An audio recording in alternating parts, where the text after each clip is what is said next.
ሁሉ ተናጋሪ ነው ሁሉ ተንታኝ ነው ሁሉ አዋቂ ነው አዳማጭ ትውልድ አዳምጦ ቢያንስ ለመናገር የዘገየ ለማዳመጥ የፈጠነ ትውልድ ምናፈራው በተለያዩ ጉዳይ መምህራን ቀጥረና አማካሪ ከፍለን እንማከርልን ልጅን ስለማሳደግ ብንማከር ይጠቅማል እንጂ ጎዳና እንዴ ሽጉጥ ገዝቶ መስጠት ግን ለነገ ምንድነው የሚያስተምረው በየሳሰብ ምናልባት መጠፋፋትን ከፍሲል ወደ እነዚህ አይነት ተግባር ገብቶ በጣም አስፈሪ ነገሮች ሆረር የሆኑ ፊልሞች ያያድጉና እነሱ በራሱ ህይወታቸው ሆረር ይሆናል በቃ አስፈሪ አደገኛ አደጋጣይ አንዳንድ አካባቢዎች ላይ ከወላጆች እጅ ላይ መሳሪያ የማይጠፋባቸው ቤተሰቦች ላይ አለ እና ያን ያያዩ ያደጉ ሰዎች እንደዚህ አይነት ተግባር ላይ ሊገቡም ይችላሉ ልጅን በሚሄድበት መንገድ ምራው ሲሸመግድም ከሱ ፈቀቅ አይልም ስለ ድመት የሚያወሩ ስለ አይጥ የሚያወሩ እንስማቸው ዝቅ ብሎ መስማት ምን ችግር አለ የሚኖሩን ጓደኞች ለኛ ማንነት አንድም አስተዋጽኦ አለው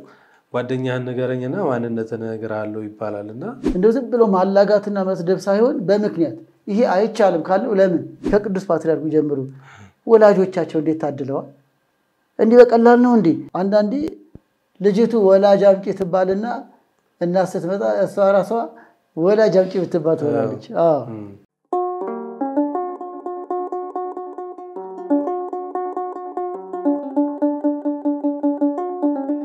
ሰላም የተወደዳችሁና የተከበራችሁ የመንክር ሚዲያ ተመልካቾቻችን እንደምሰነበታችሁ እንደምን ቆያችሁ ኦርቶዶክሳዊ የልጆች አስተዳደግ በሚል ሐሳቦች ላይ ባለፈው ክፍል ስንወያይ ቆይተናል ጤናማ የልጆች አስተዳደግ እንዴት ነው ከሚለው ሐሳብ ተነስተን ቀጣዩን ክፍል ወደናንተ የምናደርስ ይሆናል መጋቤ እንኳን በድጋሚ በሰላም መጥቶልን እንኳን ደህና ቆያችሁኝ እንግዲህ ያው እንኳን ደህና መጡ ስንባባል ያው ውሎ ማደር ብርቅ ሆነበት ጊዜ ወጥቶ መመለስ ብርቅ ሆነበት ጊዜ ስለሆነ ነውና ያለፈው ሳምንት ኦርቶዶክሳዊ የልጆች አስተዳደግ ሐሳቦችን አንስተናል በተለይ ደግሞ መጥፎ ጎኖችን ልጆችን ሊያበላሹ የሚችሉ ሐሳቦችን አንስተናልና ዛሬ ደግሞ ጤናማ የልጆች አስተዳደግ እንዴት ነው ከሚለው እንነሳ በጣም ጥሩ አው እንግዲህ የጤናማ ምንለው በስርዓት ማሳደግን ይልቅም ኦርቶዶክሳዊ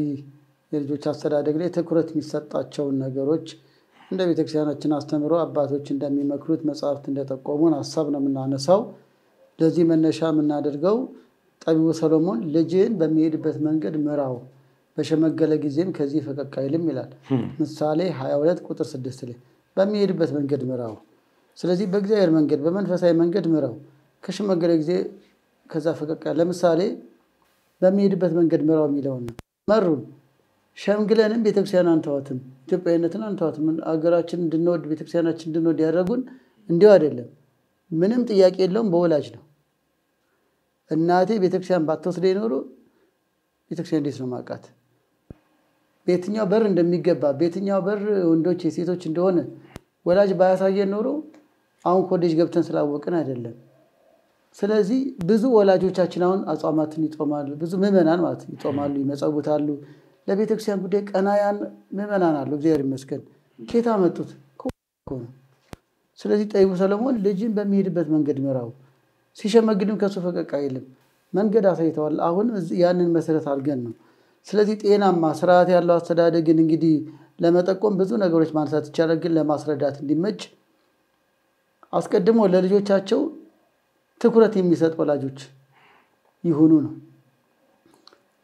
ባለፈው ጊዜ ትኩረት አለ መስጠት ቸልተኝነት ብለን ነበር አሁን ደግሞ ከትኩረት ይጀምራል ባልና ሚስት እግዚአብሔር ከፈቀደ ልጅ ይሰጠናል ብለው ከሰጣቸው በኋላ እንዴት እናሳድግ ብለው የሚወያዩት የሚያቀዱት በአግባቡ ለማሳደግ የሚወስኑት ትኩረት ሲሰጡ ነው በቃ እግዚአብሔር ልጅ ሰጥቶናል እንዴት እናሳድገው አሁን ማብላት ማጠጣት ብቻ አይደለም መውለድ ብቻ አይደለም አሁን ከባዱና ዋጋ የሚያስከፍለው ማሳደግ ነው ከዚህ አንፃር ቅዱስ ዮሐንስ አፈወርቅ እንዲለናል ልጆቻችሁ የእናንተ እንዲሆኑ ለእግዚአብሔር ሰጧቸው ይላል የኛ የሆኑ ልጆች የኛን ሃይማኖት የኛን ሀገር የኛን ስሜት ተረድተው የበለጠ ኢትዮጵያዊነትን ቤተክርስቲያናዊነትን እንዲረዱ የኛ እንዲሆኑ ለእግዚአብሔር ሰጧቸው ይላል ለእግዚአብሔር መስጠት ሲባል ዝም ብሎ ቤተክርስቲያን ሄዶ መጣል አይደለም ከዚህ አንፃር ነው አሁን እና ትኩረት ይጀምራል ትኩረት እንዴት እናሳድግ ብሎ ባልና ሚስት ትኩረት ለምሳሌ ትኩረት ከሰጡ ይሰለጥናሉ ይማራሉ ከካህን ጋር ይማከራሉ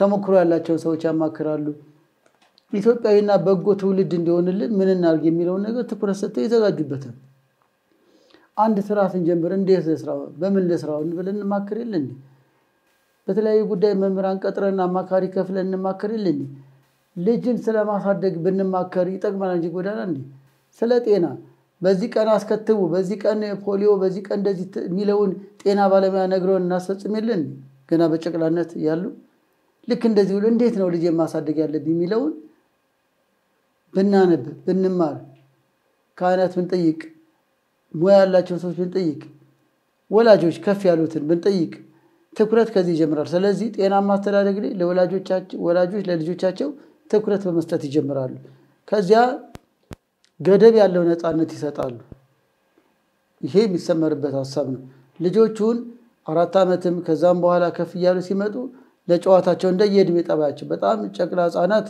በዜማ በመጫወት የሚረዱ ናቸው አብዛኛው ጊዜያቸውንም በጨዋታ ላይ የሚያሳልፉ ናቸው የትምህርት ዘመናቸው ከ4 እና ከ5 አመት በኋላ እንዲደረግ ይሆናል ከዛ ብዙ ነገሮችን የመለየት ክፉና ደግ የመለየት የመሳሰለው ማህበራዊ ኑሮን የመለየት እድሜያቸው ገና ስለሆነ ነው ከዛ በኋላ ግን ከ5 አመት እድሜ በኋላ ግን በይበልጥ ለልጆቻቸው ገደብ ያለው ነፃነት ባለፈው እንዳልነው ሁሉን ፈቃጅ የማይሆንም ሁሉን ከልካይ የማይሆንም ገደብ ያለው ያለው ሁሉ ነገር እንኪ አይደለም ሁሉ ነገር አይሆንም ደግሞ አይደለም ስለዚህ የሚሆነውን ማመቻቸት የማይሆነውን መከልከል ገደብ ያለው ነፃነት ለምሳሌ ስልክ ጌም የመሳሰለው ጨርሶ ከልክሎ ማይዘልቁትም ሁሉን ፈቅዶ ደግሞ በቃ እንደፈለጋችሁ የሚለውም ደግሞ አደጋለሁ እንዳነሳ ነው ስለዚህ ለምሳሌ በፕሮግራም ይተከማል ቴሌቪዥን የሚያዩበት ሰዓት ይኖራል የሚጸልዩበት ሰዓት ይኖራል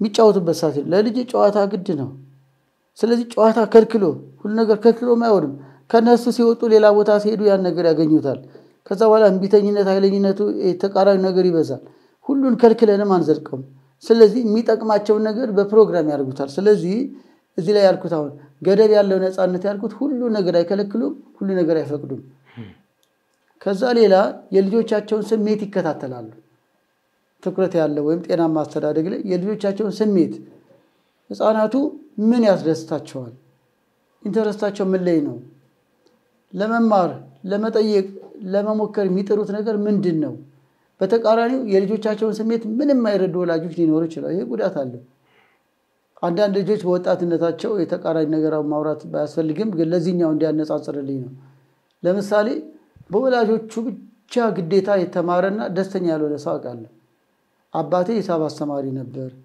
ከዛን ትምህርት ውጤታማ ሰውን ሳልፈልግ 4 ኪሎ ሂሳብ ተማሪ ሆንኩኝ ሰውጣ መምህር ሆንኩኝ ደግሞ ክፍለ ሀገር ምን ሄደ ማስተማር ፍላጎትም የለኝም ከዛ በኋላ ድጋሚ ህንጻ ኮሌጅ ገብቼ ኢንጂነሪንግ ተማርኩ ያለኝ ስጃጫውቶኛል ግን እዛ ከ4 አመት በላይ ሂሳብ ስማር የከረምኩበትን ዘመን ይቆጨኛል እድሜ ላይ የተጫወተብኝ አባቴ ነው ብሎ በጥላቻ ሲያወራ ሰምቻለሁ ይሄን ለማቃናትም ለመካሪም ከባድ ነበር በህይወቴ ላይ 4 አመት ይሄ ምን ያልኩ ማልፈልገውን የተማርኩት ወደ አውንታዊ ስናመጣው ልጆች ምን ይፈልጋሉ ምን አይነት ትምህርት ኪነ ጥበብ ነው ስፖርት ነው ቴክኒካዊ ነገር ነው የቀለም ትምህርት ላይ ነው ሽምደዳው ላይ ነው ሂሳብ ላይ ነው ያውን ከጻነ ጀምሮ ዝንባሌያቸውን ካወቅን የሚማሩትንም በእነሱ ፍላጎት እንዲያርጉ መክሊታቸውን እንዲያዳብሩ ማገዝ ይቻላል ስለዚህ ጤናማ አስተዳደግ ላይ የልጆችን ስሜት መከታተል ጥሩ ነው በምን እየተደሰቱ ነው ለምሳሌ ተገቢ ካለ ለምሳሌ በጣም በሙዚቃ ዓለም ውስጥ በፋሽን ነገር ውስጥ እየተመሰጡ ከሆነ ልጆች እንደ ክርስቲያናዊ ይተገቢ እንዳልሆነ ከእግዚአብሔር ጸጋ እንደሚያርቅ ዘፈን ኃጢአት ነው ሮሜ 13 ላይ በዘፈን መንገድ እንዳያድጉ ቢቻል በዝማሬ አንደበታቸውን ለመንፈሳዊ ነገር እንዲያውሉ ለማድረግ ዝንባሌያቸውን ስናቅ ከሆነ ምን አረማቸው ወዴት እየሄደች ነው በጣም አስፈሪ ነገሮች ሆረር የሆኑ ፊልሞች ያያድጉና እነሱ በራሱ ህይወታቸው ሆረር ይሆናል በቃ አስፈሪ አደገኛ አደጋጣይ ስለዚህ የልጆች በምን እየተደሰቱ ነው በምን እየተከዙ ነው ፍላጎታቸው ምን ላይ ነው ስዕል መሳል ነው ማዜም ነው ስፖርት ነው ስለዚህ የልጆቹን ደስታ ለመጨመርም ሙያቸውን ለመጨመርም ጤናማ አስተዳደግ ላይ የልጆችን ኢንተረስት ማወቅ ከወላጅ ይጠበቃል ሌላው በእግዚአብሔር ቃል ይሄንን ከምንም በላይ ቦታ ምን ሰጠው ነው በእግዚአብሔር ቃል እንዲያድጉ መንገድ ማመቻቸት ነው። ኤፌሶን ምዕራፍ 6 ላይ ልጆቻችሁን በጌታ ምክር ይላል ቅዱስ ጳውሎስ።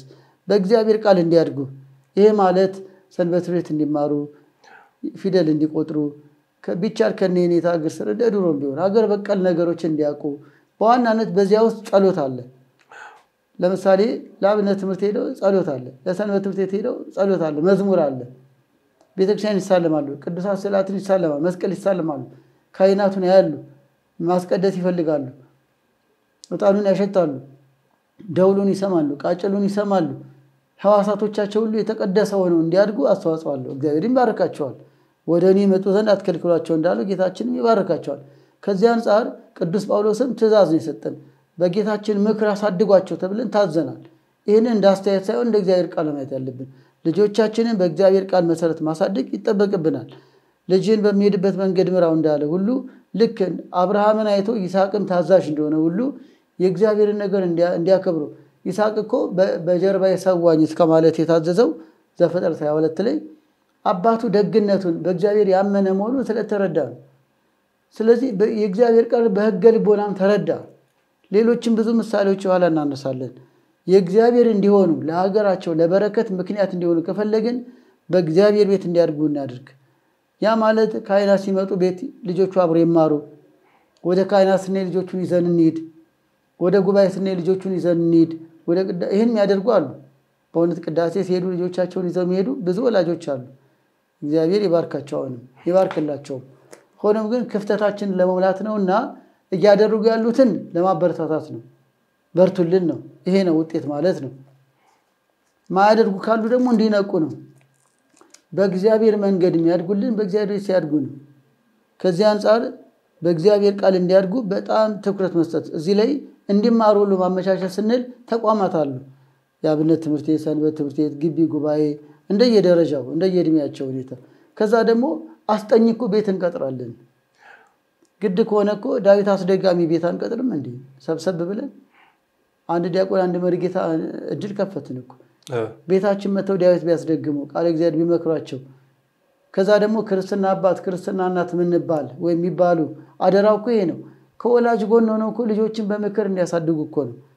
ከዚህ አንጻር ልጅህን ምከር እያለ ጠቢቡ ሰለሞንን በመጽሐፈ ሲራክ እንደተጻፈ የሚመክሩ ካህናት፣ የሚመክሩ ወላጆች፣ የሚመክሩ አበልጅ ብለን የምንሰጣቸው ክርስትና አባት ክርስትና እናት እየመከሩ እንዲያሳድጉ ነው ዓላማው። ጾታዊ ነገር እየመከሩ ሲያድጉም እንደሚገጥማቸው እየመከሩ። ስለዚህ በእግዚአብሔር ቃልና በሥርዓተ ቤተክርስቲያን እንዲያድጉ ትኩረት መስጠት ይገባል።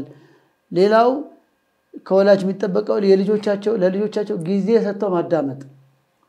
በእውነት የሚተኮርበት ብዙ ጊዜ ለልጅ መጀመሪያ ጊዜ የማይሰጡ ወላጆች አሉ።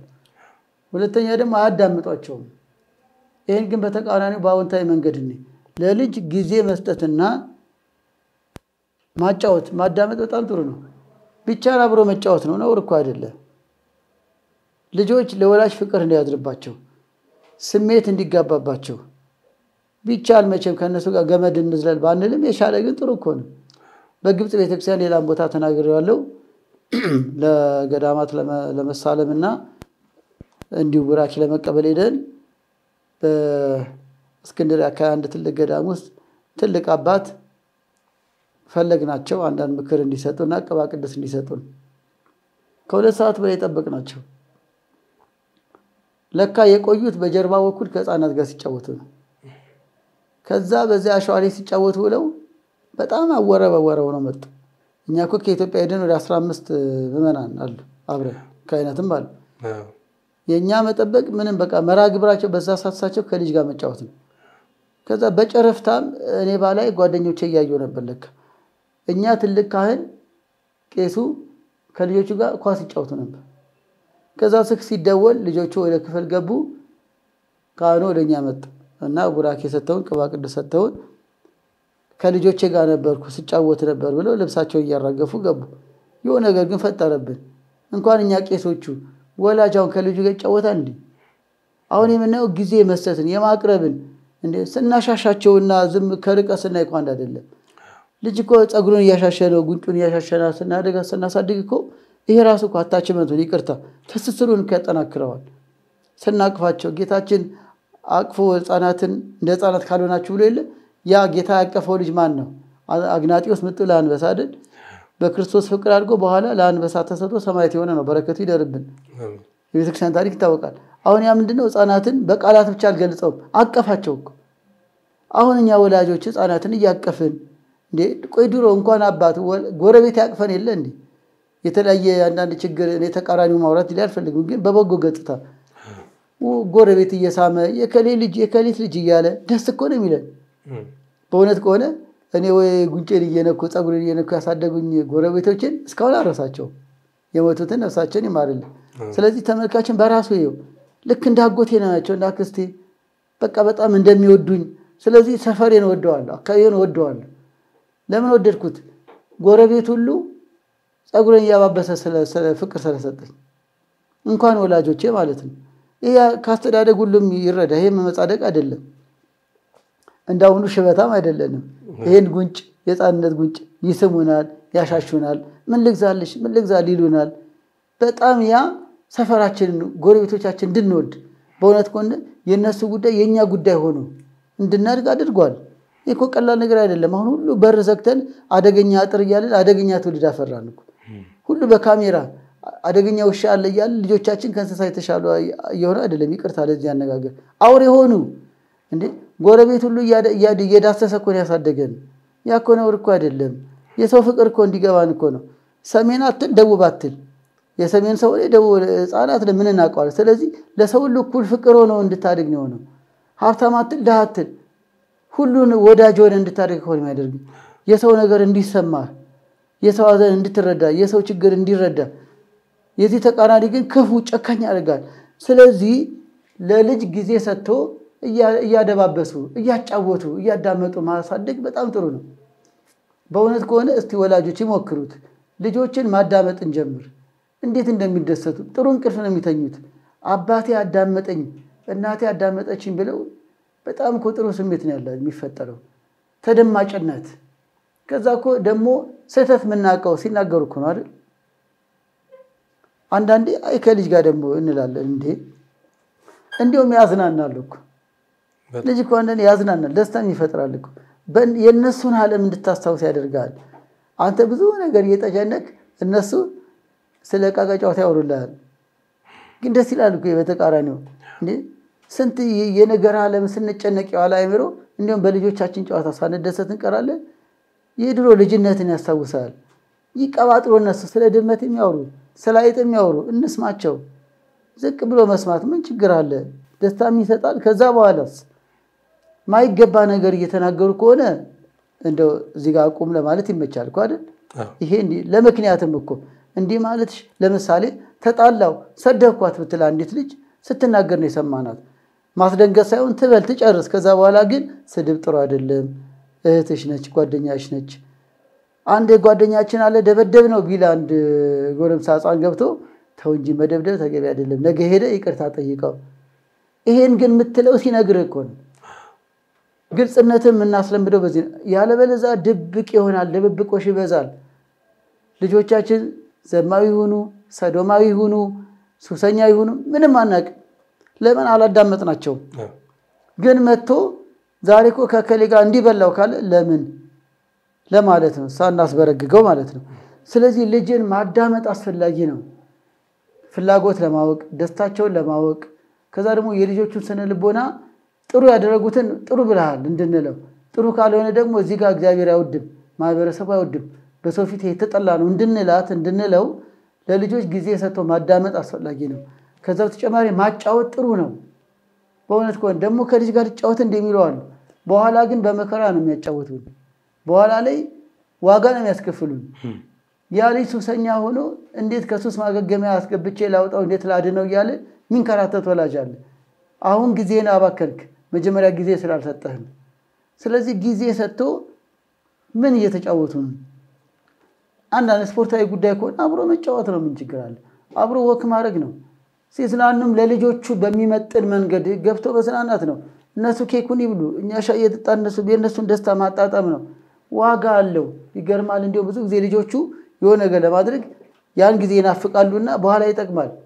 እዛ ካፌ ሄደን ኬክ እንድንበላ ወይም እንድናደርግ ይሄን አጥኑ ትላለህ እንዲያው ለእንትን ያመቻል ለተክሳጽና ለነገሮችን ስርዓት ለማስያዝ እንዲህ ቦታ ሄደን ኳስ እንድንጫወት እንድናደርግ እናንተ ግን የቤት ስራችሁን ስሩ ትላለህ መደራደሪያም ይሆናል ከዛ ይጓጓሉ ያኔ ከአባዬ ጋር ለመጫወት ከማዬ ጋር እንደዚህ ለማድረግ ከዛ ዘመድ ጋር ሄዶ አብሮ መሄድ ድሮ የዘመድ ስብሰባ ምናምን ይባል ነበር ጥሩ እኮ ነው አክስት አጎት ቤት ልጆች ይዘን እንሄዳለን ይዘው እንሄዳለን ወላጆቻችን ከዛ የሰው ፍቅር ይዘት አድርጋለህ ከዛ ልጅ ወላጅም ቤተሰቡ አንተ አጀንዳቸው ትሆናለህ አሁን እኮ ጉዳያቸው አይደለም አንዳንዴ ስለዚህ የቤተሰቡ አጀንዳ ትሆናለህ እንዴ እከሌ ልጅሽ እንዴት ነው እንደዚህ አይነት ነገር ይወዳለካ እንዴ ነገር ለካ ተወዳለች የማይሆን ነገር ካዩ ደግሞ አይ የልጅሽ አለባበስ ደስ አላለንም ይላል አይ ማህበረሰቡና ዘመድ አዝማድ ሁሉ ልጅ ላይ አጀንዳ ያደርጋል ይሄ እኮ ጥሩ ነው ለዛ ልጅ እድገት በጎ ነገሮች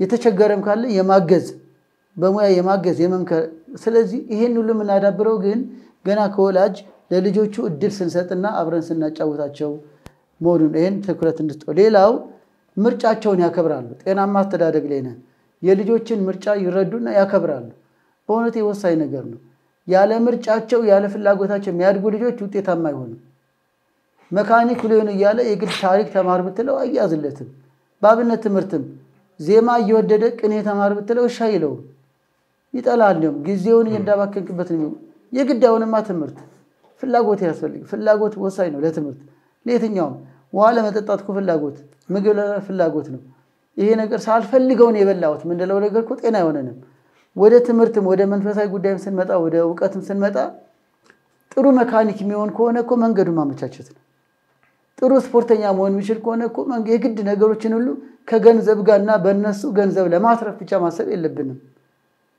እንደ ፍላጎታቸው እርካታ እኮ ይበልጣል ሐኪሞቻው ከገንዘብ በላይ በማከማቸው ደስታ ያገኛሉ መካሪዎች ከሚያገኙት ገንዘብ በላይ ያ ሰው ተመክሮ እንደሚያገኘው ለውጥ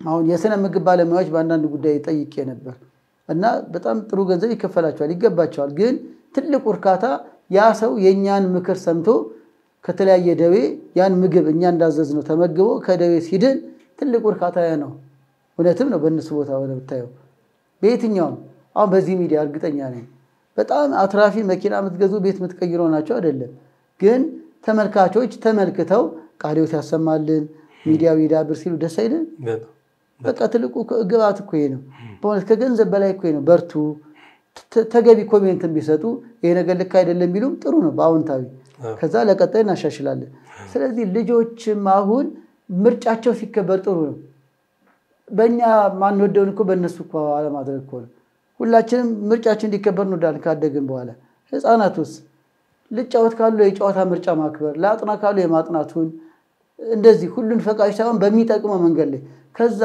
ስዕል ነው ትምህርት ነው ጥናት ወይም ሽምደዳ ነው ሂሳብ ነው ቴክኒክ ነው ምን አይነት ነገር ነው የልጆቹ ምርጫ ስለዚህ ጤናማ አስተዳደግ ላይ የልጆቹ ምርጫ ማክበር ነው ሌላው ጤናማ አስተዳደግ ላይ መገሰጽ ነው ተግሳጽ አስፈላጊ ነው እንዴት ይገሰጹ እንመጣበት ይሆናል ግን ይሄንን ማሰምርበት በምክንያት ይቀጣሉ ጤናማ አስተዳደግ ላይ ልጆቹን በምክንያት ይቀጣሉ ወላጅ ለምሳሌ ማይገባ ነገር አድርጎ ከሆነ የማይገባ ስለመሆኑ ወይ በቃል እግዚአብሔር ወይ በሰባዊነት ያስረዳዋል ለምሳሌ ባለፈው እንዳለው ሪሞት ብዙ ልጆች እጅ ላይ ማይጠፋ ነገር ነው ሪሞቱን እንደው ሰብሮት ከሆነ ይሄ ሪሞት በመበላሸቱ ቴሌቪዥን አላየንም ያንተን ፊልም አላየንም በምክንያት ስለዚህ ይሄን መስበር ጎዳን ከዛ ደግሞ ወጪ ልናወጣ ነው ላንተ ሱሪ ጫማ ምንገዛበትን ሪሞት እንገዛለን ልክ እንደዚህ አይነት ዝም ብሎ ጌም ማይኮን አይኔ ይታመማል መነጽር ታደርጋለ የማንበብ አቅም ያይነ መልከታ ጥሩ ኳስ ተጫዋች ጥሩ አጥኚ ጥሩ ሰራተኛ አትሆንም ዝም ብለህ ዛሬ ስታተኩር አይኔ ይጎዳል ስለዚህ በዛ ምክንያት መንገጽጸው ስለሆነ መንገጽጸው ጉዳቱን እንደው ቸኮላት ብቻ ካልበላው ካለ ስታድግ ጥርስ ይበላሻል ሆድ ታማሚ ይሆናል መርፌ ትወጋለ የሚጠሉትን ነገሮች ሐኪም ቤት ለሐኪም ቤት መድኃኒት ትውጣለ ስለዚህ ሁሉ እንዳይሆን አሁን የምትፈልገው ቸኮላት አይፈቀድም በልክ ነው ስለዚህ ልጅን ይገስጻሉ ግን በምክንያት እንደው ዝም ብሎ ማላጋትና መስደብ ሳይሆን በምክንያት ይሄ አይቻልም ካለው ለምን ያልተቻለበት የተከለከለበት ምክንያት ምንድነው የተከለከለችበት ምክንያት ምንድነው ስለዚህ ይገሰጻሉ፣ በምክንያት ይቀጣሉ ነው። እነዚህ ነገሮች ትኩረት ይሰጣቸዋል። እንግዲህ ይህን ሁሉ ምንድነው ቅዱስ ጳውሎስ ባስተማረው ልጆቻቸውን በቅድስና በፍቅር ራሳቸውን የገዙ እንዲሆኑ ይላል። አንደኛ ጢሞቴዎስ ምዕራፍ 4 ቁጥር 12 ላይ እንዲህ አድርገው ያሳድጋሉ ነው ባጭሩ።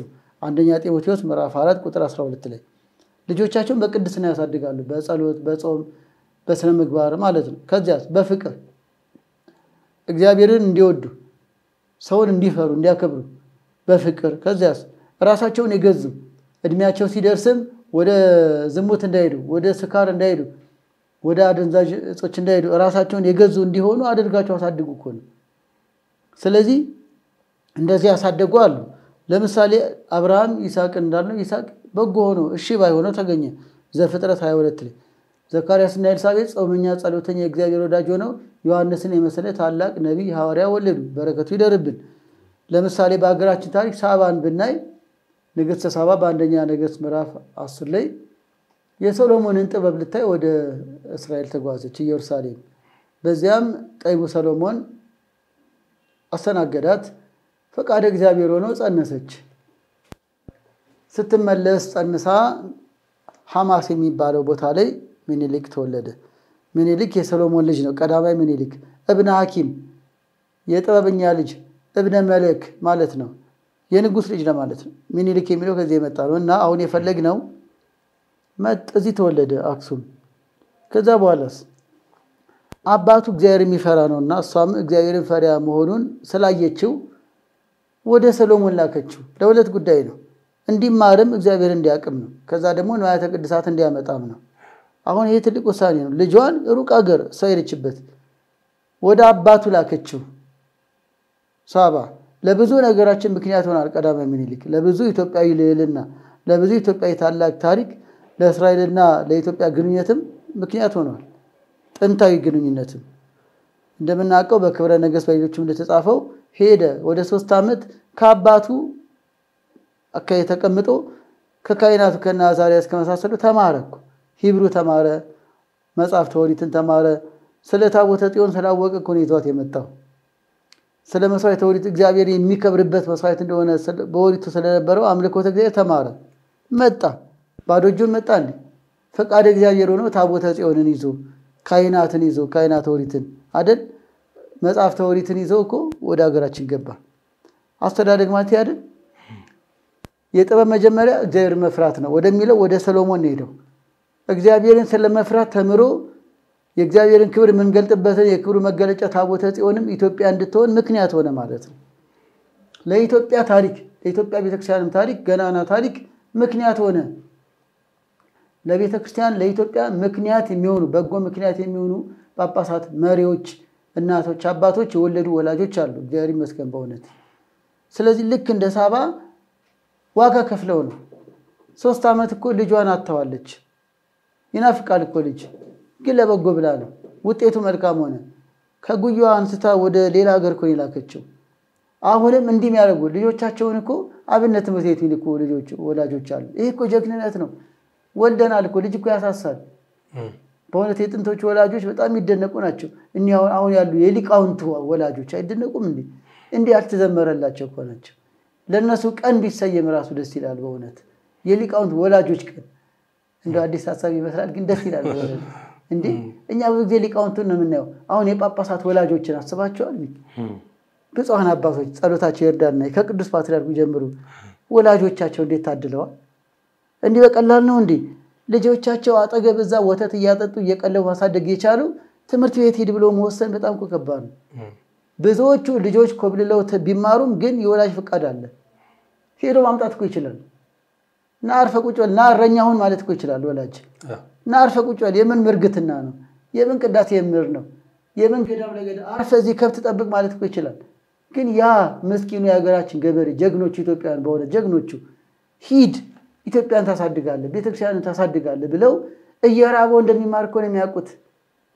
እናት እንዴት ጀግና ነች! ልጄ ይርበዋል ብላ ከእናት አንጀት በላይ ያለ ግን ድንግል ማርያም ተጠብቀዋለች። በእንተ ስማ ለማርያም ብሎ ማንም ወላጅ እናት ይሆነዋል ብላ መወሰን በእውነት የሊቃውንት ወላጆች ግን አይመሰገኑ። እንደው ቃላት ያጥራል። የካህናት ወላጆች ልጄ ዲያቆን ይሁን ቄስ ይሁን መነኩሴ ይሁን በቤተክርስቲያን ይደግ ብለው የወሰኑ ወላጆች ወልደን እኮ ነው አሁን ይሄን መናገር የወለደ አንጀት እኮ ያውቀዋል ልጅን ያክን ስጦታ ሂድና አብነት ትምህርት ቤት ተማር ሚመች ዶርም የለ ቆንጫ እየበላው እኮ ነው ውሻ እየጮህበት አሁን እኛ ከተማ ያለ ልጅ በእውነት እናስተምር ብንል በመኪና አመላልሼ ነው ትምህርት ቤቶቻችንም ቅንጡ ናቸው እግዚአብሔር ይመስገን ዘመኑ ባመጣው ባህር ማዶም እንደዛው እንደውም ኦንላይን ነው የሚማሩት ጥሩ ነው በተመቻቸ ነው የሚያሳዝነው ግን ባልተመቻቸ ዓለም ውስጥ ወላጆች እንደዚህ ጨክነው እኛ በተመቻቸ ዓለም ልጅን አለማስተማር ግን እግዚአብሔር አይጠይቀንም አሁን አስተማሪ ቤታችን ድረስ መጥቶ ማስተማር ይችላል በኦንላይን ማስተማር ይችላል ያኔ ግን አስበው እየራበው ልጅ ጎንደር ያለው ወላጅ ጎጃም ይልከዋል ትራንስፖርት ምን የለ በእግራቸው ሸዋ ያለው ወላጅ ጎንደር ይልከዋል ልጁን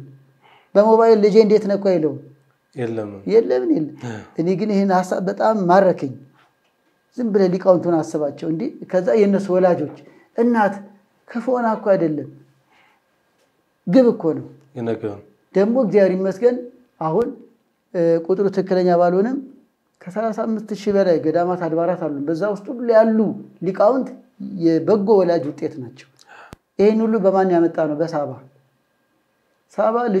ልጇን ልካ ታቦት ይዞ መጣ ውጤታማ ሆነ አሁንም የሆነ ስርዓት ያለው አስተዳደግ ላይ ይሄው ለእግዚአብሔር ስጧቸው ዮሐንስ አፈወርቅ አለ ብለን ያነሳ ነው ልጆቻቸው ለእግዚአብሔር ሰጥተው የእግዚአብሔር የታገልጋይ ሆነው የቤተክርስቲያን ማይቶት የሆኑ ከብፁዓን አባቶች ጀምሮ አፈሩ ቤተክርስቲያን ተኮራለች በዚህ በእውነት ያኮራል እኮ የታሪክ ምንም ቢሆን በነሳሳት የሚያረሙን ቃል እግዚአብሔር በእውነት የሚያጠግቡን አዚማው ማያልቅባቸው ተርጎው ማያልቅባቸው ሊቃውንት የደግናት የደጋባት ውጤት ናቸው ሂድ ልጄ ብለው ጨክነው ጥባት እኮ ነው በጎ ጭካኔ ጥባት ግድ የለም እኔ ናፍቆቱን እችለዋለሁ ሂድ አንተ ለእናት ቤተክርስቲያኑን እንዴት ያለ ጀግንነት የሚገርም እኮ ከዚህ አንፃር ልክ እንደ ሳባ ልጃቸውን እሷ ሰሎሞን ጋላከችው ዛሬም ሊቃውንት ጋር የላኩ ያሳደጉ ወላጆች አሉ ሊመሰገኑ ይገባል ክብር ይገባቸዋል ከዚህ አንፃር አብነቶቻችን እነዚህ ወደ ኢትዮጵያ ደግ ወላጆች ምሳሌ ናቸው ስንቱን ጠቅሰና በቋለን በሚሊዮን ናቸው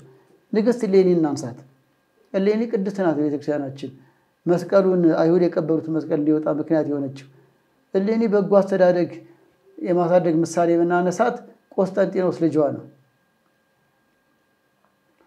በ325 ዓመተ ምህረት አሪዮስ እንዲወገዝ 318 ሊቃውንት ተሰብስበው የአንቀጽ ሃይማኖትን እንዲደነግጉ ምክንያት የሆነው የእሌኒ ልጅ ነው ይሄን ሐሳብ ከየት አመጣው ስለ ሃይማኖቷ ተቆርቋሪ ከሆነች ከእሌኒ ተምሮ ነው ከወላጁ ስለ መስቀሉ ቀናይ ሆና መስቀሉ እንዲወጣ ያደረገች ከርሷ አይቷልና እርሱም የበጎ ልጅ በጎ የመልካም ልጅ መልካም ሆኖ ስለ ሃይማኖቱ አሪዮስ ኑፋቂ ያመጣ ሲባል ወዲያውኑ ይገደል ይወገዛል አለም ሊቃውንቱ ይሰብሰቡ ትምርቱን ይለዩት ለትውልድ አሰበ የዚህ ሐሰተኛ ትምርት ትውልዱን እንዳያበላሽ ቤተክርስቲያን እንዳይከፍል እኔ ልመልስ አላለም እኮ አቅሙን ያውቃል ሊቃውንቱ ግን ይመልሳል እንዲህ ሚልኮ መሪ ነው ታዲያ የሚያስፈልገው አቅም አለላችንም እንዲሰበሰቡና እንዲወስኑ አደረገ በቃ ይሄ ትልቅ ጸጋ አይደል ይሄንን ያገኘው ከእናቱ ነው ሃይማኖቱን እንዲወድ አርጋን ያሳደገችው ይሄውን ዛሬም እንደ እሌኒ ደጋግ ወላጆች ሃይማኖታችን እንድትለመልም ገዳማት እንዲሳፉ የአብነት ትምህርት እንዲጠናከሩ ምክንያት የሆኑ ብፁዓት አባቶች ሊቃውንት መምህራን ዲያቆናት ሰባኪያን እናቶችም የሰበካ ጉባኤ አባላት የልማት የመሳሰለው በጎ አድራጊዎች አፍርተዋል ከዚህ አንፃር ነው በባለፈው ያነሳ ነው አጼ ፋሲልን ስናይ አጼ ፋሲል የሱስንዮስ ልጅ ነው አባቱ ወደ ኑፋቂ ሄዶ ያው ፋሲል ይንገስ ሃይማኖት ይመለስ የሚል ዘመን ላይ ተደርሶ ነበር በኋላ ላይ አጼ ፋሲል ነገሮችን አስተካከለ ልክ እንደ ቆስጠንጢኖስ ሊቃውንቱ ነገሮችን እንዲያስተካክሉ የኑፋቂ ትምህርትን እንዲያስወግዱ እውነተኛውን የቤተክርስቲያን ትምህርት እንዲያስቀጥሉ አደረገ ከዛ ልጁም ላይ ሰራ ልጁ ዮሐንስ ከስትንፋሰ ክርስቶስ ከጻድቁ እንዲማር አደረገ እሳቸውም ወደ 1000 ተማሪዎች ነበራቸው ከዛው አንዱ እሱ ነው ሲያስተምሯቸው ጸሎተኝነትን መንፈሳዊነትን ስለመግባርን ሰው መውደድን እንስሳን መውደድን ጭምር ለዚህ ነው ባለፈው የተረክነው የእንስሳት ክብርን እንኳን ስላነገሯቸው የእግዚአብሔር ሰው ለእንስሳት ይራራል እንኳን ለሰው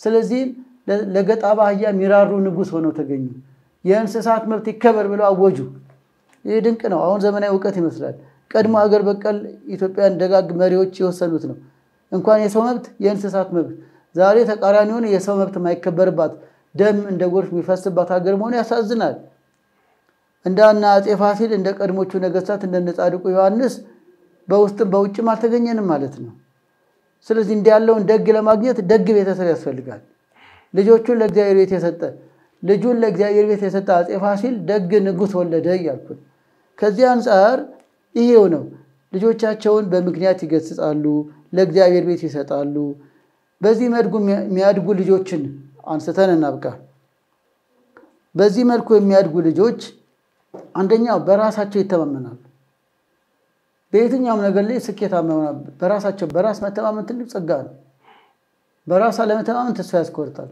ግን እችላለሁ እሞክራለሁ አጠናለሁ በረታለሁ የሚል በእምነትም ደረጃ እግዚአብሔር ያስችለኛል ለሚያምኑ ሁሉ ይቻላል አይደል እግዚአብሔር ይረዳኛል ብሎ ለማመን እኮ በራስ መተማመን ያስፈልጋል የህሊና ዝግጅት እግዚአብሔር ለጽኑ እምነትም እኮ በራስ መተማመን እግዚአብሔር ይችላል ብሎ ለማመንም እኮ ከስነ ልቦና ነው ከዚህ አንፃር በራሳቸው የሚተማመን ትውልድ ማፍራት እንችላለን ከዚያ ደግሞ የእግዚአብሔርን ህግ ፈሪሃ እግዚአብሔር ያላቸው ህጉን የሚያከብሩ ልጆች እንወልዳለን እናፈራለን ማለት ነው ዘዳግም 28 እንዳለው ለእግዚአብሔር ቃል ቅድሚያ የሚሰጡ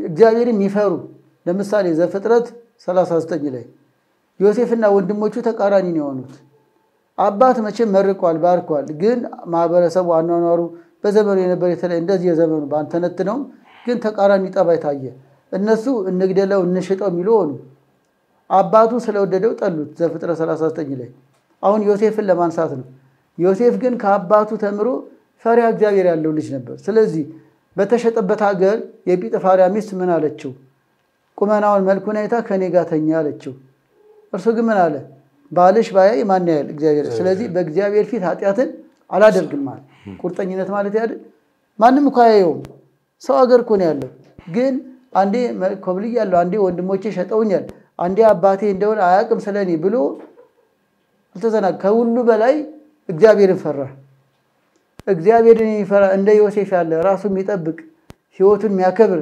ትውልድ ለማምጣት በእግዚአብሔር ማሳደግ አስተዋጽኦ ነው ስለዚህ በራሱ የሚተማመን እግዚአብሔርን የሚፈራ ትውልድ ዝሙት አልፈጽምም ክብሬን እጠብቃለሁ የሚል ትውልድ የሚጠጣውን የሚጨሰውን አላደርግም እናቴ ባታኝ እግዚአብሔር ያየኛል የሚል ትውልድ ለምን አጣን በእግዚአብሔር ቃል ማሳደግ ተስኖን ነው ይህ ሁሉ ተቋም ይያለ ብዙ አይነት የቤተክርስቲያን የማስተማሪያ መንገዶች ይያሉ ከዛ አርቀናቸው ሲያድጉ ተቃራኒ ይሆናል እንደ ዮሴፍ ወንድሞች ወንድማቸውን የሚሸጡ እንጂ እንደ ዮሴፍ እግዚአብሔር የሚያከብር አይሆንም ማለት ነው ሮብዓም የተባለው የሰሎሞን ልጅ ነው ሆኖም ግን በክፉ ምክር ተታለለና ሀገር ከፈለ በክፉ ምክር አታለለው ጨካኝ ሆነ አሁንም ጨካኝ በክፉ ምክር የሚታለሉ እንዳይሆኑ ጤናማ አስተዳደግ ላይ በእግዚአብሔር ቤት እንዲያድጉ መንፈሳዊ ነገር እየሰሙ እያስቀደሱ እየጾሙ እየጸለዩ እንዲያድጉ እድል መስጠት ልጅ ይረባዋል ይጠማዋል አይጹም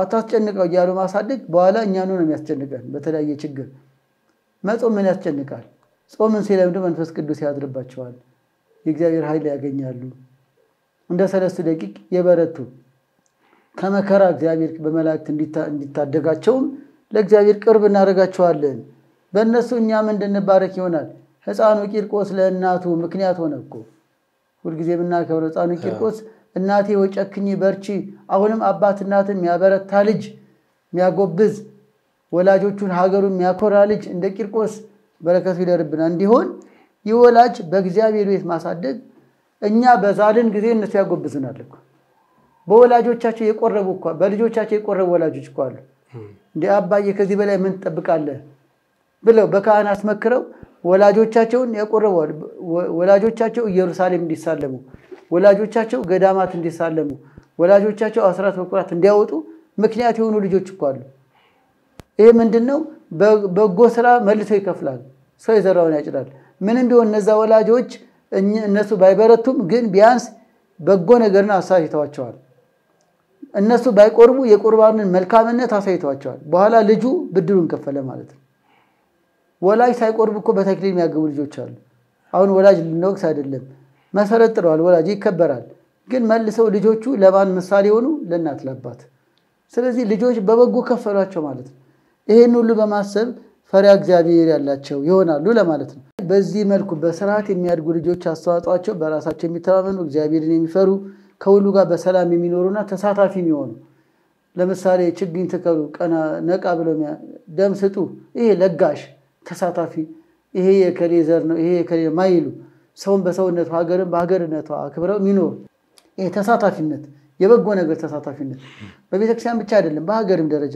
እንደዚህ አይነት ሰው ሲቸገር ሀገር ስትቸገር ማህበረሰብ ሲቸገር አጋዥ ለሌላው ችግር ትኩረት የሚሰጡ ሌላው ደግሞ አዳማጭ ዛሬም ያዳምጥን ያጣ ነው አዳማጭ ትውልድ ሁሉ ተናጋሪ ነው ሁሉ ተንታኝ ነው ሁሉ አዋቂ ነው አዳማጭ ትውልድ አዳምጦ ቢያንስ ለመናገር የዘገየ ለማዳመጥ የፈጠነ ትውልድ ምናፈራው በቤተክርስቲያናዊ ስርዓት በኦርቶዶክሳዊ ስርዓት ቅድም እንዳልነው አይነት አስተዳደግ ሲሆን ነው በመልካም አዳማጭ ትውልድ ጠንቃቃ ይሆኑ ከዚያስ መጨረሻው በተሰማሩበት ስኬታማ በተሰማሩበት ሙያ በቤተክርስቲያን አገልግሎትም በአብነቱ በምኑ እስከ ሊቃውንት ከመባል የደረሱ ሊቃውንት በዓለማችንም ደግሞ ሳይንሱንም ቴክኒኩንም አጠናክረው ለሀገር የተረፉ ለዓለም አቀፍ ውጤት የሚያመጡ መድኃኒት የሚፈጥሩ ለሰው ልጅ በጎ ነገር የሚሰሩ ለሀገር ማደግ ለሰው በጎ ህይወትን የሚመራመሩ እንዲህ ያለ ስኬታማ ትውልድ ለማፍራትም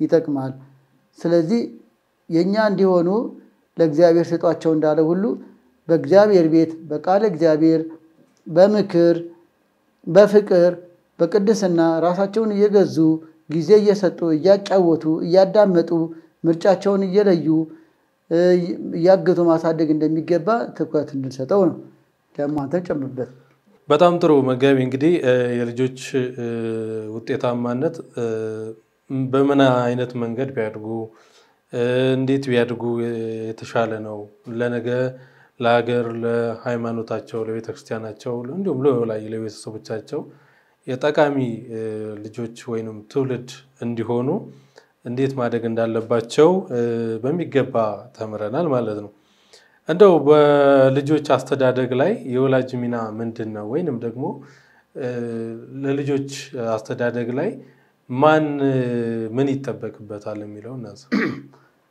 በጣም ጥሩ በእውነት ከሆነ እስካሁን ያልናቸው ጉዳዮች ትልቁ አስተዋጽኦ የወላጅ ነው ሌኒን ቆስጠንጢኖስን ስናነሳ የሌኒ ውጤት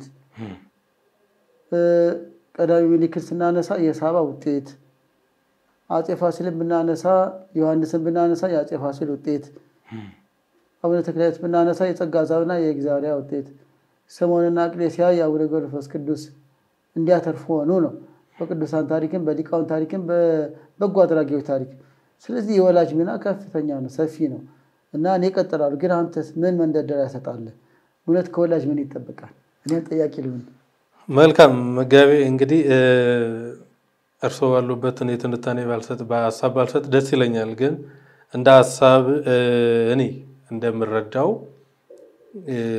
ለልጆች አስተዳደግ ሚና ያላቸው እንደ ግለሰብም እንደ ማህበረሰብም እንደ አጠቃላይ ብዙ ሚና ያላቸው ወይንም ደግሞ የሚመለከታቸው እንዳሉ ይሰማኛል ከዛ ውስጥ አንዱ ያው ቀደም እርሶም በተነታኔው ባሳው እንዳነሱት ቤተክርስቲያን ነች ቤተክርስቲያን ለነገ ትውልድ ለማፍራት ወይንም የተሻለ አስተሳሰብ የተሻለ አመለካከት መልካም ትውልድ ለማፍራት ቤተክርስቲያን የመጀመሪያው ትልቁ አስተዋጽኦ አለ ለዛ ምስክሮ ነው መሆን ይችላል ይሄን ስሎት ምን ማለት ነው እኔ ባደኩበት አካባቢ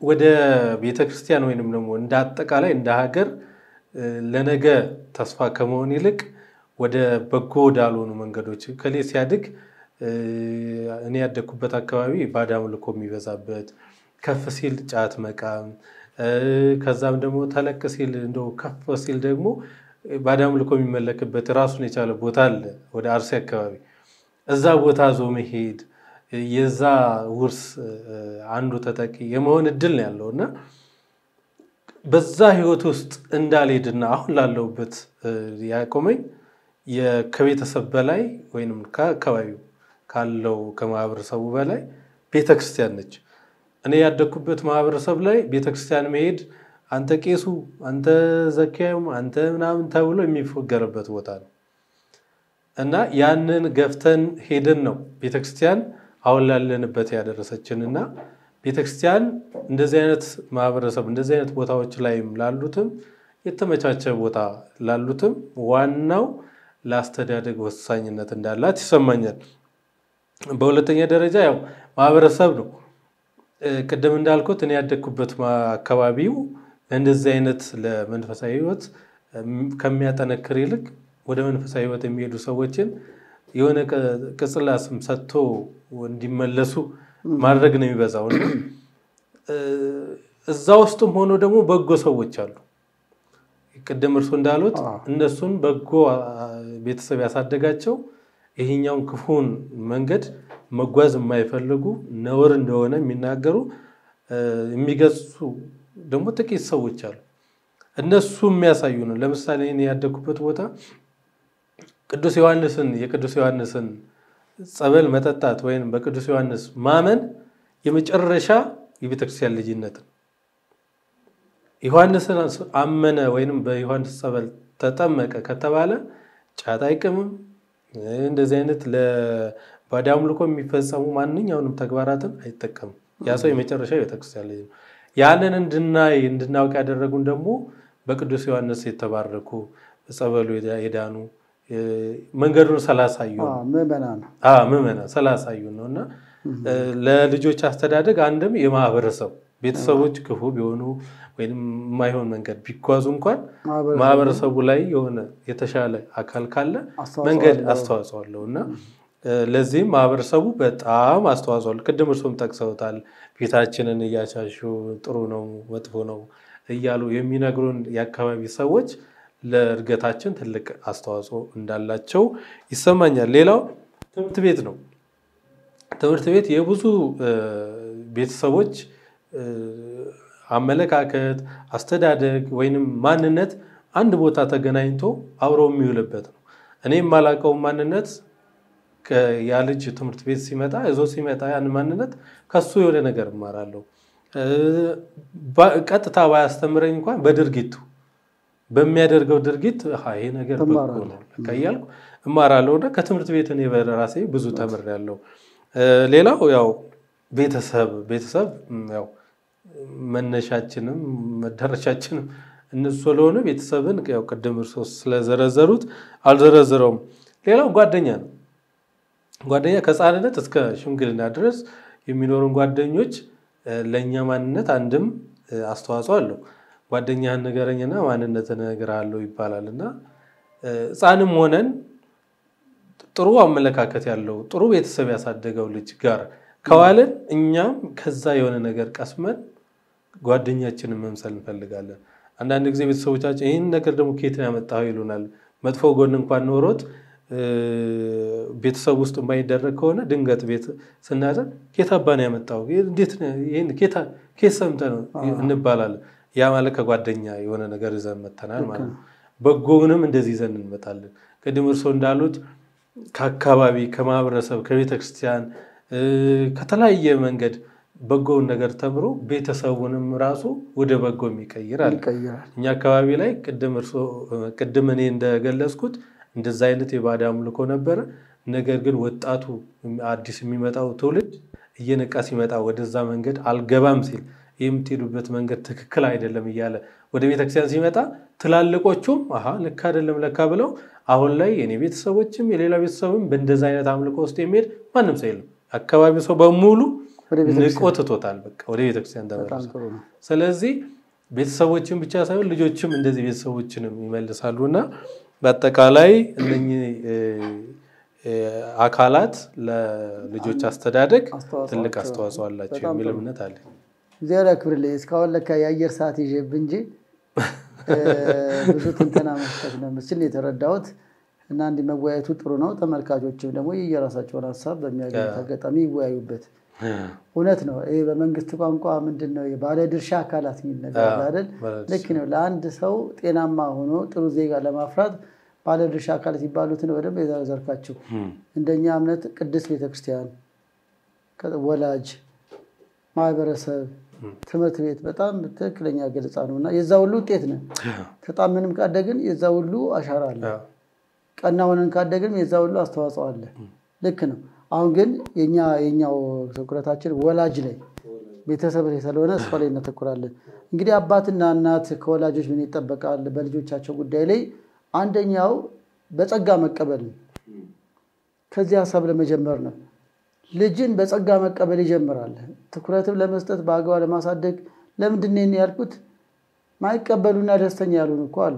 እንደው ልጅ ወልጄ በቃ በልጆቻቸው የሚማረሩ አሉ። የሚማረሩ የሚያዝኑ የሚተክዙ ምን ወይ ባልየው እንደ ወልደሽ ይላል እኮ እሱ አስተዋጽኦ እንደሌለው እሷም ደግሞ እንደዛው በቃ ተገደው እና ልጅን በጸጋ ለመቀበል በቃ ምን ላውላ ምን ላጠጣው እነዚህ ናቸው እንደ ለኑሯችን እንዲህ እያሉ ኔጌቲቭን አሉታዊ ማሰብ ይሄ ይጎዳል። እግዚአብሔርም ያዝንብናል። የእርሱን ንጹህ አድርጎ የሰጠን ስጦታ በአግባቡ ንጹህ አድርገን መመለስ የኛ ድርሻ ነው። ንጹህ አድርጎ የሰጠንና ቆሸን ለመመለስ የመጀመሪያው ክፉ ተግባር መማረር ነው። ስለዚህ በተቃራኒው በጸጋ መቀበል የእግዚአብሔር ስጦታ ናቸው። መዝሙር 126 ላይ በቤት እንዳለ ነው ያለው። መዝሙር 126 ላይ ያ የእግዚአብሔር ፍሬዎች ሚስትህም ይላል ልጆችን በቤት ያሉ የደስታ ምክንያቶች ጸጋዎች ናቸው እንደ ቡቃያ። ስለዚህ በጸጋ መቀበል እንቀበላቸው። በቃ እግዚአብሔር ፈቅዶ ነው የሰጠኝ። ሁለተኛው አርአያነት ነው። የመጀመሪያው ለልጅ አርአያ ወላጅ ነው። ልጅ ደግሞ ከሚሰማው ይልቅ ከሚያዩ ይማራል። ይሄን ጥያቄ ነው። ስለዚህ ቅዱስ ጳውሎስ ምን አለ? በኑሮም ባነጋገርም ምሳሌ ይሁን። አንደኛ ጢሞቴዎስ ምዕራፍ 4 ቁጥር 12 ላይ ባነጋገር አርአያ መሆን፣ ባለባበስ አርአያ መሆን። ቤታችን የምናወራው ሐሜት፣ ስድብ፣ ትችት ከሆነ በቃ ልጁ ውጭ ወጥቶ የዛ ነጸብራቅ ነው። ከየትም አያመጣው። ቅድም ያልናቸው እንደ ግልጽከው ማህበረሰቡ ምን ጋር ቢኖርም ግን መሰረቱ ቤት ነው። ሐሜተኛ ሆኖ ልጆቹ እንዲያርጉ ቤት ነው። ደግ ሆነው እንዲያርጉ ቤት። ስለዚህ አርአያነት የሚለው ባነጋገር ባለባበስ ልክ እናት ሰውነቷን የሚያጋልጥ ተገቢ ያልሆነ የምንዝር ጌጥ የበዛበት አለባበስ ከለበሰች ልጇም እንደዛ ሆና ነው። አንዳንዴ ልጅቱ ወላጅ አምጪ ትባልና እናት ስትመጣ እሷ ራሷ ወላጅ አምጪ ብትባል ትሆናለች። ምክንያቱም የማይሻለው ነው። ከየት አገኘችው ልጅቷ አለባበሷን ሰውነቷን እያሳየች በጻነት ማይጠበቅ ነገር ከናቷ ግዴታ እስከሚመስላት ድረስ ግዴታ እስከሚመስላት ልክ እንደዚህ ከሚያዩት ይማራል። በተቃራኒው ግን ለምሳሌ ቤተክርስቲያን ሄደ ስትሳለም ልጅ ያያል። ተሳለም ብለህ ጥቅስ ምን ብታስረዳ አይደለም። በቃ ጎንበስ ብለህ ቤተክርስቲያን በሩን መሳለም ብቻ ለሱ ትምህርት ነው። ከዛ ሄዶ ይሳለማል። እንደውም አንዳንዴ አስተውለ እንደሆነ በእኔም ገጥሟል። ቤተክርስቲያን ሄደን በሩን እንሰማለን አይደል? የቤተክርስቲያን አካል ነች። ቤተክርስቲያን ድንጋዩን እንሰማለን፣ ደስ እያለን እንተባበሳለን። ይሄ ልጆቹ ያውና ሌላ ሰው ግቢ ሲሄዱ የሰው በር ይስማሉ። ሁሉም እየመሰለ በዛኛው ተሞክሮ ትምህርት ቤት ሲገቡ ሆስፒታል ሲገቡ የሆነ ቦታ ሲገቡ ብቻ የቤተክርስቲያን አይነት ኮለን ሲያዩ ይሳለማሉ። እሱኛ ገም ተጽዕኖ ይላል። ለምሳሌ እናት ሳንቲም አውጥታ ስትመጸውት ያያለች። በንጋታው ሳንቲም እንኳን ባትይዝ ይጨቀጭቃታል እስከምታፈር ድረስ ስጭ እንጂ እያለ። ለምን? ትላንት ስትመጸውት አይቷል። ይሄ ልጅ መጽዋቸው ያድጋል ማለት ነው። ሙዳይ መጽዋት ስንከታያል። በንጋታው ገንዘብ ባይኖር እንኳን ካልከተትክ ይላል። በቃ ወይኔ ተንጠራርቼ ካላስገባው ይላል። ይሄ ጥሩ ጎኑን ስናይ ከድርጊታችን እያዩ ነው። ካህናትን ተንደድረው ወላጆች ጉልበት ይስማሉ። መስቀል ከመባረክ አልፎ ከዛ ልጆቹም ካህን ሲያገኙ መንገድ ላይ ሁሉ ጉልበቱ ስር ገብተው ይስማሉ። እንደዚህ ገጥሞናል። ያውን የወላጅ ውጤት ነው። የሌላ ሰው ሁሉ እግር ይስማሉ። ነጠላ የለበሰው ሁሉ ቄስ እየመሰላቸው። ይሄ እኮ ጥሩ ነው። ከምን አይተው ነው? ወላጅ የካህን ለብሶ ሲያዩ ጉልበቱን ሲስሙ አባቶች ሲያከብሩ ሳይተው። ስለዚህ አርአያነት ባነጋገር፣ ባለባበስ፣ ባረማመድ፣ ባኗኗር፣ በኑሮ መርህ ሁሉ ምሳሌ ሆነ እንዳለ ቅዱስ ጳውሎስ አርአያነት ትኩረት ሊሰጠው ይገባል። ሌላው ጊዜ መስጠት ነው። እንዲናገሩ፣ እንዲጫወቱ፣ ዘና እንዲሉ፣ እንዲያጠኑ፣ እንዲተኙ መሳሰሉ ጊዜ መስጠት፣ ለልጆች ጊዜ መስጠት። ሌላው እቅድ ማስለመድ ነው። እቅድ መርሃ ግብር ማስለመድ ጥሩ ነው። አሁን በአብነት ትምህርት ቤት የንባብ ቤት አለ፣ ዜማ ቤት አለ አይደል? ቀጥታ ተነስቶ ዜማ ቤት ልግባ፣ ቅኔ ቤት ልግባ አይባልም። እቅድ አለው። ግጻዌ እኮ እቅድ ነው። የትላንቱ ምስባክ ዛሬ አይባልም። እቅድ ነው። አሁን ስለ እቅድ ስናነሳ ሳይንስ ብቻ አይደለም። ቤተክርስቲያን በእቅድ የምትመራለች። ልጆቻችን ላይ እቅድ ማስለመድ ጠዋት ተነስተው ምን ይስሩ? ፊታቸውን ይታጠቡ አይደል? ትምህርት ቤት እንደሚነገራቸው ስዕላት ፊት ቀርቦ ጸሎት ያርጉ በሚችሉት። ከዛ ቁርሳቸውን ይብሉ፣ ልብሳቸውን ይልበሱ፣ የመሳሰለው እንደየእንትኑ ቅደም ተከተል። ይሄንን እቅድ ያስለመድነው ልጅ በህይወቱ ላይ እቅድ ይኖራል ማለት ነው። የአጭር ጊዜ እቅድ አለ፣ የሳምንት አለ። መቼ ይጫወቱ፣ መቼ ቴሌቪዥን ይዩ። አሁን በውጭው ዓለም አንዳንድ ጥሩ ተሞክሮ ያየሁት ለምሳሌ አርብ ማምሻውን የልጆች ሰዓት ነው ተብሎ አባትም እናትም በጊዜ ገብተው ከልጆቹ ጋር ቴሌቪዥን ያያሉ፣ ይጫወታሉ፣ ኳስ ይጫወታሉ አባትና እናት። ከዛ ልጆቹም ደስ እያላቸው ይጫወታሉ፣ ቴሌቪዥን ያያሉ፣ ጌም ይጫወታሉ። ልክ 3 ሰዓት ሲሆን ጸሎት። ከዛ በሳምንቱ እንግዳ እንኳን መጥቶ ሰዓታቸው እንዲነካባቸው አይፈልጉም። አይቻለሁ። እንግዳውን ሄጄ ሰዓታቸው እንዲነካባቸው በቃ ጨዋታ ከሆነ እኔም እንግዳው ከደረሰ ጋር ጫወታለሁ እንጂ በቃ የጨዋታ ሰዓት ነው። ልክ ጸሎቱ ሲጀመር የሚገርመው ከእኔ ከቄሱ ቀድመው ነጠላ ለብሰው ይሰጋጃሉ። በቃ አሁን ጸሎት እንግዳ ኖረ ምን በቃ ለምደዋል። ለምንድን ነው ያን ያደረጉት? ጊዜ ተሰጥቷቸዋል እቅድ። ከዛ ጠዋት ደግሞ ይነሳሉ፣ ቀድመው ይነሳሉ፣ ይታጠባሉ፣ ጥርሳቸውን ያነጻሉ፣ የመሳሰለው በጣም የሚደንቅ ቤተሰብ አይቻለሁ። አሉ በእውነት አሉ፣ አሁንም አሉ። ይሄ ተሞክሮ ጥሩ ነው። ለሀገሩ ያቅዳል፣ ያ ልጅ ለማህበረሰቡ ያቅዳል። ህይወቱ ሁሉ በእቅድ የተመራ ይኖራል። ጌታ ቢፈቅድ ይሄን እናደርጋለን ማለት አይደል ያለው። ስለዚህ የጥናት ጊዜ አለው፣ የምርምር ጊዜ አለው፣ ጓደኞችም ያገኝበት ጊዜ አለው። በጊዜ የሚጠቀም ትውልድ እናፈራለን። ከዚህ አንፃር ለልጆቻችን እቅድ ማስለመድ ጥሩ ነው። ከዛ ማበረታታት፣ ያንን በጎ ሲያደርጉ መሸለም፣ ማጫወት፣ መልካም ነገሩን እግዚአብሔር እንደሚወደው ዘመድ አዝማድ ማህበረሰቡ እንደሚወደው ማድነቅ። ልጅን ማድነቅ ተገቢ ነው እኮ በአቅማቸው። እንዴ ማድነቅ እንደ ነውር እያየን እኮ ነው። ተክሳስ ብቻ ቁጣ ብቻ ለምን ማድነቅ? እንዴ አንዳንዴ እኮ በነጮቹ ያየሁት ልጆቹ ፍጥፍጥ ብለው እየወደቀ ያደንቁታል። እኛ ልጄን ብለን ደንግጠን ነው ፍስ ብናደርገው። ተፈጥፍጦ ልጁ ጎበዝ ይሉታል። እኛ እኮ ደንግጠን ለማንሳት ነው። ምንም ቁጭ ብሎ ያለ አባት እንደው ልጁ ሲደማ ቁጭ ብሎ እያልኩ ግን የተረዳሁት ነገር አለ። እየተጫወተ ልጁ ወደቀ። አንዳንዴ ግን ወደ ገጠሩ ስንሄድ ይሄ ስሜት እኮ አለ። እንደው ቃሉ ቢከብድም አፈር ግጠው ያደጉ ልጆች እኮ አሉ። ጥሩ እኮ ነው። ልጆቻችንን ለማሞላቀቅ ብለን ማሽን ላይ ብቻ ጣድናቸው። ከዛ ማሽን የሆነ ዲጂታል የሆነ ትውልድ አፈራን። ጭቃ ያብቁ ዱራን በኮባ ምናምን ትዝ ይላል። ከተፈጥሮ ጋር አታችመንት ያለን ይመስለኛል። እኛ እንደም የከተማ ነን።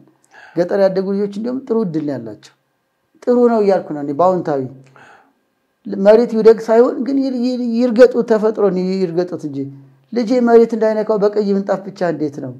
ሶፋ ለሶፋ ስፖንጅ ለስፖንጅ መሬቱንም ይልመዱት። እሸቱም የቀጠፉ ይብሉት። እንስሳቶቹን ይወቋቸው።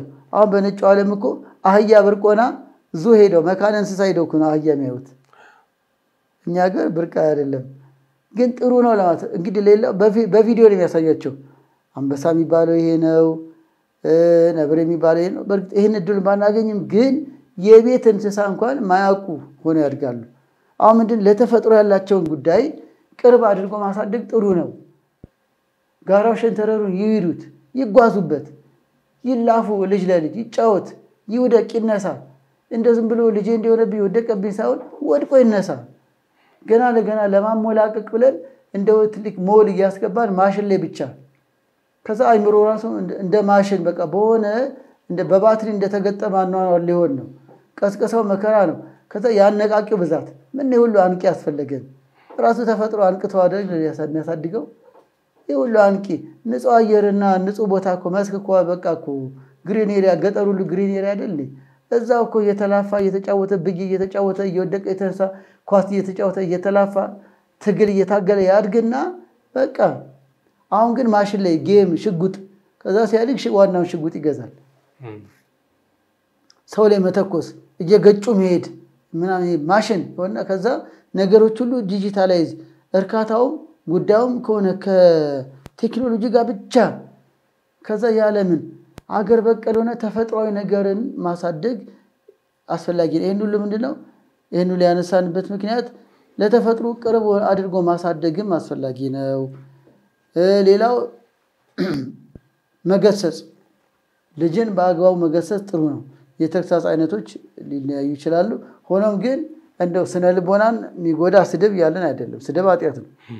አካልም የሚጎዳ ግርፋት ያለን አይደለም። ሲራክ ምዕራፍ 30 ላይ ልጅህን ብትገርፉ አይሞትም ብሏል።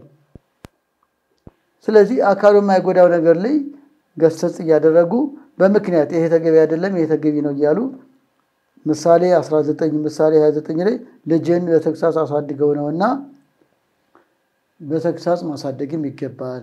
ስለዚህ ንጹህ አድርገን ተቀብለን ንጹህ አድርገን መመለስ አለብን። ወላጅነት እረኝነት ነው። ልክ ካህናት እረኞች አይደሉ? እግዚአብሔር ከእጃችን ይፈልጋል። ሕዝቅኤል 34 ላይ በአግባቡ አሳድገን ማስረከብ አለብን። እረኝነት ነው። ተኩላ የተባለ ክፉ ልማድ፣ ክፉ አመል፣ ክፉ ሱስ እንዳይወስዳቸው እረኝነት ነው። ልክ ካህናትን በጎቼን ጠብቅ እንዳለ ሁሉ ወላጅም እረኛ ነው። ንዑስ እረኛ ነው። ከካህናት ቀጥሎ ልጆቹን የሚጠብቅ እረኛ ነው፣ ጠባቂ ነው። በጎች ጠቦቶች የተባሉ ሕፃናቱን በአግባቡ ጠብቁ ለቤተክርስቲያን ለሀገር ለማስረከብ እረኛ። ስለዚህ ወላጅ እረኛ እንደሆነም እንወቅ። አበላሽተን ከሆነ አልመከርከውምና ገስጻለሁ ይላል ሕዝቅኤል 34 ላይ። ደሙን ከእጅ እፈልጋለሁ ይላል፣ ይገስጻል። ስለዚህ በማይገባ መንገድ ካሳደግን እግዚአብሔር ይገስጻል። ልክ ካህናት ንስሐ ልጆቻቸው መንከባከብ እንደሚገባ ሁሉ በአግባቡ ካልተንከባከብን እግዚአብሔር እንደሚገስጸን ሁሉ ምንደኛ ቅጥረኛ እንደሚያስብል ሁሉ ዮሐንስ 10 ላይ እንዳለው ወላጅም እናት አባት እረኛ ናቸው። ልጆቻቸውን በለመለመ ነገር በቃል እግዚአብሔር ላይ በመልካም አስተዳደግ ላይ አሰማርተው ማሳደግ ከእግዚአብሔርም ዋጋ ያገኙበታል፣ በልጆቻቸውም ይከፈላቸዋል። በልጆቻቸው መልካምነት የወላጆቻቸው መልካምነትም ይመሰከራል። ስለዚህ በዚህ መንገድ ከወላጆች ይጠበቃል የሚለውን እንድናስተውለው ነው። መልካም መጋቢ አላፍ በልጆች አስተዳደግ ላይ የወላጅ ሚና ምንድነው በሚለው ሐሳብ ጥያቄ ላይ